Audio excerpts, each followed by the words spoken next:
দিব্যত্রয়ী চ্যানেলে আপনাদের সকলকে স্বাগত। অচিন্ত্য কুমার সেনগুপ্তর লেখা পরম পুরুষ শ্রী শ্রী রামকৃষ্ণ থেকে পাঠ। আজ পর্ব 10। স্থাপকায় চ ধর্মস্য সর্বধর্মস্বরূপিণে অবতারবরিষ্ঠায় রামকৃষ্ণায় তে নমঃ। রাধা গোবিন্দর মন্দিরে গদাধর এবার পূজারি হলো, আর হৃদয় হলো কালীর সাজনদার। কিন্তু এ কেমনতর পুজো! সমস্ত বিশ্ব সংসার থেকে চক্ষের পলকে বিলুপ্ত হয়ে যাওয়া, ঘণ্টার পর ঘণ্টা ধ্যান বিলীন হয়ে বসে থাকা, মূর্তিকে প্রতীক না ভেবে প্রাণধারী বলে ব্যবহার করা, এমন পূজা দেখেননি কোনোদিন মথুরবাবু। এমন তন্ময় পূজা দেখবার জন্য কারা ভিড় করছে তাদের দিকে লক্ষ্য নেই। সে তো অল্প কথা, স্বয়ং মথুরবাবুকে পর্যন্ত দেখছে না। দেখছে মন্ত্র বলার সময় মন্ত্রের উজ্জ্বল বর্ণ কি করে তার দেহের সঙ্গে মিশে মিশে যাচ্ছে, কি করে সর্পিণী কুণ্ডলিনী সুষুম্না দিয়ে সহস্রারে উঠছে ধীরে ধীরে। শরীরের যে যে অংশ ত্যাগ করে যাচ্ছে তাই অসার হয়ে যাচ্ছে, আর যে যে অংশ ভেদ করে যাচ্ছে তাতে ফুটে উঠছে বিকচ পদ্ম। পূজার জায়গায় চারিদিকে জল ছিটিয়ে দিচ্ছে, আর বহ্নি প্রকার তৈরি হয়ে যাচ্ছে সঙ্গে সঙ্গে। তন্মনস্ক হয়ে মন্ত্র পড়ছে, আর সমস্ত শরীর হয়ে উঠছে জ্বলিত তেজস্বান। যে দেখছে সেও তন্ময় হয়ে যাচ্ছে। ধ্যানের অবস্থা কীরকম জানো? মন হবে ঠিক তেলের ধারার মতো, এক ঈশ্বর চিন্তা ছাড়া আর কোনো চিন্তা নেই। পাখি মারবার জন্য ব্যাধ তাক করছে। সামনে দিয়ে বর চলে গেল মিছিল করে, কত গাড়ি ঘোড়া, কত বাজনা, কত হট্টগোল। ব্যাধের হুঁশ নেই, জানতেও পেল না বর গেল চতুর্দোলায়। বুঝলে স্পর্শবোধ পর্যন্ত থাকে না। গায়ের ওপর দিয়ে সাপ হেঁটে যাবে, সাপও বুঝতে পারবে না কিসের ওপর দিয়ে হেঁটে গেল। মনের বাড়িতে কপাট দিয়ে বসো, কপাটের বাইরে পড়ে থাকবে তোমার রূপ, রস, গন্ধ, শব্দ আর স্পর্শ, তোমার পঞ্চেন্দ্রিয়ের 5 উপাচার। বন্ধ ঘরে তুমি আর তোমার মন, প্রতীক্ষা আর অন্ধকার, বিশ্বাস আর ব্যাকুলতা, বারুদ আর বহ্নিকণা। প্রথম সব ভোগের থালা আসবে ভারে ভারে, পঞ্চেন্দ্রিয়ের 5 প্রবঞ্চনা। বিচলিত হবি না, তলিয়ে যাবি। অন্ধকার থেকে চলে আসবি শুভ্রতায়, দেখবি আর ওরা আসবে না। আর কার কাছে আসবে? ধ্যান করতে করতে প্রথম আমার কি দর্শন হতো জানিস? বললেন একদিন ঠাকুর। স্পষ্ট দেখলুম সামনে টাকার কারি, শালা দোশালা, 1 থালা সন্দেশ, 2 মেয়ে আর তাদের ফাঁদি নথ। মনকে শুধুলুম, মন তুই কি চাস, কোনটা চাস? মন বললে, কোনোটাই চাই না। ঈশ্বরের পাদপদ্ম ছাড়া আমার আর কিছুই চাইবার নাই। রামকুমার খুশি। মন্দিরে এবার মন দিয়েছে গদাধর, কিন্তু যার জন্যে পুজো সেই রোজগার হচ্ছে কই, ফিরছে কই সংসারের অবস্থা। চাকরি করতে বসে টাকার প্রতি টান না হলে চলবে কেন? টাকা ছাড়া উপায়ান্তর কি? আচ্ছা, এটা তোমার কি মনে হয় বলতে পারো? ঠাকুর জিজ্ঞাসা করলে ডাক্তারকে। নাম ভগবান রুদ্র। টাকা ছুলেই হাত আমার এঁকে বেঁকে যায়, নিঃশ্বাস পড়ে না। বলেন কি? ডাক্তার একটা টাকা বের করে ঠাকুরের হাতে রাখলেন। কি আশ্চর্য! দেখতে দেখতে ঠাকুরের হাত বেঁকে গেল, রুদ্ধ হয়ে গেল নিঃশ্বাস। তাছাড়া, চিন্তিত মনে ভাবছেন রামকুমার, ছেলেটার কেমন উদাস ভাব। পঞ্চবটির জঙ্গলে গিয়ে চুপচাপ বসে থাকে একলা, কখনো বা সকাল সন্ধ্যায় গঙ্গার পার ধরে দীর্ঘ পথ হেঁটে বেড়ায় আপন মনে, কারোর সঙ্গে মেশে না, হাসে না। কি চায়, কি ভাবে কে জানে। বাড়িতে মার জন্য মন কেমন করছে হয়তো। একদিন ডেকে প্রশ্ন করলেন, মার জন্যে মন কেমন করছে রে গদাই, বাড়ি যাবি? মার জন্যে কি বলবে ঠিক করতে পারল না গদাধর। বললে, না, বাড়ি যাব কেন? তবে এমনি ঘুরে বেড়াস কেন বনে বাদারে? কেন নির্জনে গিয়ে বসে থাকিস? কি হয়েছে? নির্জন না হলে ভগবান চিন্তা হয় কই? সোনা গলিয়ে গয়না গড়াবো, তা যদি গলাবার সময় 5 বার ডাকে, তাহলে গয়না গড়াবো কি দিয়ে? ধ্যান করব মনে বনে কোণে। ঈশ্বর চিন্তা যত লোকে টের না পায় ততই ভালো। হয়তো এ মেজাজ চলে যাবে গদাধরের, ও একটা ক্ষণিক ঔদাস্য ছাড়া কিছু নয়। তেমনই ভাবলেন রামকুমার। কালীকে বললেন, মা, গদাধরকে সুমতি দাও। শরীর ক্রমশ ভেঙে পড়ছে রামকুমারের। চলে যাবার আগে ছেলেটাকে মানুষ করে দিতে হয়, যাতে দাঁড়াতে পারে নিজের পায়ে, যাতে 2 পয়সা ঘরে এনে খাবার জোগাড় করতে পারে সংসারের, অন্তত তার চাকরিটা সে ধরতে পারে সহজে। তাই ভেবে গদাধরকে তিনি চণ্ডীপাঠ শেখাতে লাগলেন কালী পুজোর বিধি নিয়ম, বিস্তীর্ণ অনুশাসনের রীতিনীতি। কিন্তু শক্তি মন্ত্রে দীক্ষা না দিয়ে পুজো করা যাবে না কালীকে। দীক্ষা নেব তো শক্তি সাধক কোথায়? আছে বৈঠকখানার কেনারাম ভট্টাচার্য, দক্ষিণেশ্বরে আসে যায়, রামকুমারের জানাশোনা একজন নামজাদা তান্ত্রিক। গদাধরের পছন্দ হলো, বললে একেই তবে গুরু করি। শক্তিমন্ত্রে দীক্ষা নিল গদাধর। যেই তার কানে মন্ত্র পড়ল, চিৎকার করে উঠল গদাধর, ডুবে গেল গভীর সমাধিতে। গুরু তো হতবুদ্ধি, তার নিজের মন্ত্রের এত শক্তি তা তার নিজেরই অজানা। এক কাজ করো এখান থেকে, বললেন রামকুমার, তুই কালীঘরে আয়, আমি রাধা গোবিন্দের ভার নিই। মথুরবাবুও পীড়াপিড়ি করতে লাগলেন। আমি শাস্ত্রের কি জানি, না জানি তন্ত্রমন্ত্র, না জানি আইন কানুন, কোথায় কি ত্রুটি করে ফেলবো তার ঠিক নেই।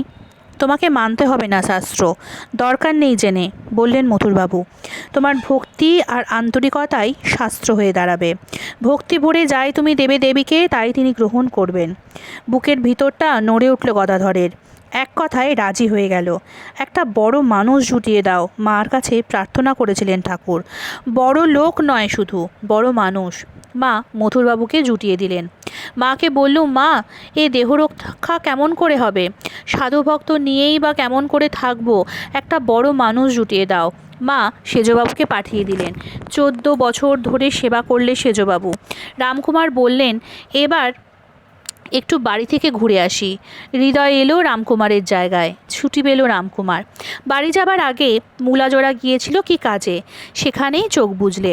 বাবার স্থলে দাদার মৃত্যুতে বিহ্বল হয়ে পড়ল গদাধর। তখন তাকে ঈশ্বর তৃষ্ণা পেয়ে বসেছে মৃত্যুর রহস্য ছেদন করার আকুলতা। তাই দাদার জন্যে শোক মিশে গেল ঈশ্বর কাঙ্ক্ষার তীব্রতায়। যদি ঈশ্বর বুঝি তাহলে মৃত্যুকেও বুঝবো, থাকেন যদি ঈশ্বর তাহলে আর মৃত্যু নাই। কচ নির্বিকল্প সমাধিতে রয়েছেন। সমাধি ভাঙবার পর একজন প্রশ্ন করলে, এখন কি দেখছো? কচ বললেন, তখন যা দেখেছি এখনও তাই দেখছি। জগৎ যেন তাতে জড়ে রয়েছেন। তিনিই পরিপূর্ণ, তিনিই সর্বময়। যা কিছু হয়েছে তিনিই হয়েছেন। কিছু নেবার, কিছু ফেলবার এমন কিছুই দেখতে পাচ্ছি না। মা যেন আলো করে বসে আছেন। মার পূজার ভার নিয়েছে গদাধর। ভার নিয়েই নিজেকে ঢেলে দিয়েছে, বিকিয়ে দিয়েছে। মার কোলে চড়ে বসেছে, নিজে মার হাত ধরেনি। বলছে, তুই আমার হাত ধরে নিয়ে চল, আমি যদি তোর হাত ধরি পড়ে যেতে পারি হাত ফসকে, কিন্তু তুই যদি একবার আমার হাত ধরিস আমার আর ভয় নেই। ভগবানকে কে জানবে? জানার চেষ্টাও করি না। আমি মাকে জানি, তাই মা বলে ডাকি। যা ভালো বুঝবেন করবেন। বেড়ালছানার মতো হেসেলে রাখলে তিনিই রাখবেন, আবার বাবুদের বিছানায় এনে শোয়ালে তিনিই শোয়াবেন। আমি কেন বলতে যাব? ইচ্ছা হয় জানাবেন, না হয় নাই জানাবেন। মা হয়ে বুঝবেন না তিনি সন্তানের ব্যাকুলতা? ছোট ছেলে মার ঐশ্বর্যের সে কি বোঝে? তার মা আছে, এই তার পরম ঐশ্বর্য। মা গো, তুই যেন 3 ভুবন আলো করে বসেছিস। মার মূর্তি রোজ ফুলে আর চন্দনে সাজায় গদাধর। মূর্তির গায়ে হাত লাগে আর চমকে চমকে ওঠে। মনে হয় এ যেন নিশ্চল পাষাণ নয়, প্রাণময়ী জননী। পাথরের শৈত্য নেই, এ যেন প্রফুল্ল প্রান্তা। যেন এখনই চোখের পলক নড়ে উঠবে, কথা কয়ে উঠবেন, হাত বাড়িয়ে টেনে নেবেন কোলের কাছে। কই, অনুভবে অনুমানে হয়, সত্যরূপে প্রত্যক্ষ হবি না কেন? রাতে সবাই যখন ঘুমিয়েছে তখন শয্যা ছেড়ে একা একা বেরিয়ে পড়ে গদাধর। সকাল হলে ফেরে, 2 চোখ ফোলা, জবা ফুলের মতো লাল, যেন সমস্ত রাত নির্জনে বসে সে কেঁদেছে। 2 চোখের পাতা মুহূর্তের জন্য এক করেনি, কেমন উদ্ভ্রান্ত উন্মাদের মতো চেহারা। কোথায় যাও রোজ রাত্রিরে? হৃদয়ে ধরে পড়ল একদিন। ঘুম আসে না, তাই ঠান্ডায় ঘুরে বেড়ায়। পাশ কাটিয়ে চলে যেতে চাইলেও গদাধর। ঘুম আসে না মানে? না ঘুমোলে শরীর যে ভেঙে পড়বে একবারে। শুষ্ক শুভ্র চোখে তাকিয়ে রইল গদাধর। ঘুম না এলে আমি করব কি? তখনকার মতো চেপে গেল হৃদয়। নিশ্চয়ই কোনো রহস্য আছে। হৃদয় ঘুঘু ছেলে, ঠিক বার করে ফেলবে। অশ্বত্থ, বিল্ব, বট, ধাত্রী বা আমলকি আর অশোক, এই 5 বৃক্ষের সমাহারের নাম পঞ্চবটী। তখন পঞ্চবটির চারপাশে ঘোর জঙ্গল, ঘোরালো অন্ধকার। দিনের বেলায়ও ওদিকে মারাতেই গা ছমছম করে। একে গোরস্থান, তাই অন্ধকার, জড়িপটিতে গাছপালার গোলকধাতা। রাতে সেখানে ভূত পেতের মাতামাতি চলে। কারুর সাহস নেই ওদিকে পা বাড়ায়। যেমনকে তেমন রাত নিবিড় হয়ে আসতেই ঘর থেকে বেরিয়ে পড়েছে গদাধর। পিছু পিছু হৃদয়ও বেরিয়ে পড়েছে সন্তর্পণে। দেখি কি করে, কোথায় যায়। কি সর্বনাশ! সেই সর্বকাশী জঙ্গলের মধ্যে ঢুকে পড়েছে গদাধর। মা গো, মন্দির এখন বন্ধ, কিন্তু তোর এই আকাশ ভুবন জোড়া চিরসুন্দরের মন্দিরে তো দরজা পড়ে না। আমি চুপি চুপি তাই চলে এসেছি তোর কোলের কাছে। এই অন্ধকারে তোর হাতের স্পর্শ, এই স্তব্ধতায় তোর নিঃশ্বাস, এই প্রতীক্ষায় তোর পদধ্বনি, আমাকে দেখা দে। বাইরে হৃদয় দাঁড়িয়ে রইল কাঠ হয়ে। হাঁক ডাক দিলে শুনতে পাবে না গদাধর, হয়তো গ্রাহ্যও করবে না। তবে কি উপায় তাকে নিরস্ত করা যায়? টেনে আনা যায় ওই জঙ্গল থেকে? শেষকালে সর্পাঘাতে মারা যাবে বুঝি? একের পর এক ঢিল ছুটতে লাগলো হৃদয়। ভূতের আস্তানা, নিশ্চয় ভূতেই ঢেলা মারছে। যদি হুঁশ হয়, যদি বা একটু ভয় পায়। কা কষ্ট পরিবেদনা, একটি পাতারও চাঞ্চল্য নেই। যেমন নিরাট স্তব্ধতা, তেমনই নিরন্ধ্র অন্ধকার। ভয় পেয়ে হৃদয়ে পিছু হটল, ফিরে এলো বিছানায়। ঘুমোতে পারল না। পরদিন ফাঁকায় পেয়ে পাকড়ালো গদাধরকে। বললে, রাত্রে জঙ্গলে ঢুকে করো কি? ধ্যান করি। ধ্যান করো? কার? আমার মার। মার মন্দির বন্ধ হয় না দিনে রাত্রে, কিন্তু জঙ্গলে কেন? নির্জনে না হলে ধ্যান করবার জোর আসে না মনের মধ্যে। ওই আমলকি গাছের তলায় বসে ধ্যান করি। আমলকি গাছের তলায় বসে ধ্যান করলে কামনা সিদ্ধ হয়। তোমার আবার কামনা কি? একমাত্র কামনা, মাকে দেখব, মাকে পাবো, মাতে মিশে থাকবো। কিন্তু এসব কাজ ঠিক হচ্ছে না। মন্দিরের সেবা পূজার পরিশ্রমেই তুমি যথেষ্ট কাহিল হয়ে পড়েছ। তার উপর আহারে তোমার রুচি নেই, দেহের কোনো আরাম নেই। শেষকালে রাতের ঘুমটুকু যদি বিসর্জন দাও, তুমি পাগল হয়ে যাবে। এসব ছাড়ো। মাকে তো তাই বলি, আমাকে পাগল করে দে, আমায় দে মা পাগল করে, আমার কাজ নেই জ্ঞান বিচারে। কিন্তু জায়গাটা তুমি ভালো বাছোনি। ওখানে ভূতের আড্ডা, রাত দিন দাপাদাপি করে, লোপালুপি করে ঢিল নিয়ে, টের পাও না? ঢিল ছুঁড়ে নিরস্ত করা গেল না গদাধরকে। একদিন শেষকালে সাহস সঞ্চয় করলে হৃদয়। মামার ভাগ্নে সে, কিসের ভয়? গভীর রাত্রে অন্ধকারে ঢুকে পড়ল সে বনের মধ্যে। চলে এলো আমলকি গাছের কাছাকাছি। কিন্তু গাছের তলায় সে কি দেখছে? সর্বাঙ্গে শিউরে উঠল হৃদয়। মামা সত্যি সত্যি পাগল হয়ে গেছে নাকি? দেখছে নীরব আকাশ নগ্ন হয়ে ধ্যানস্থ হয়ে বসে আছে গদাধর। নিবাত দীপশিখার মতো নিষ্কম্প, গিরিসিংহের মতো সমাহিত। ধ্যান করবে তো করো, কিন্তু একই পাগলামি। শুধু পরনের ধুতিই ত্যাগ করেনি, গলার পৈতে পর্যন্ত খুলে রেখেছে। হৃদয়ের সহ্য হলো না। এগিয়ে এসে ধমকে উঠল, এ কি হচ্ছে? পৈতে কাপড় ফেলে দিয়ে উলঙ্গ হয়ে বসেছ যে? ও তুই হৃদে?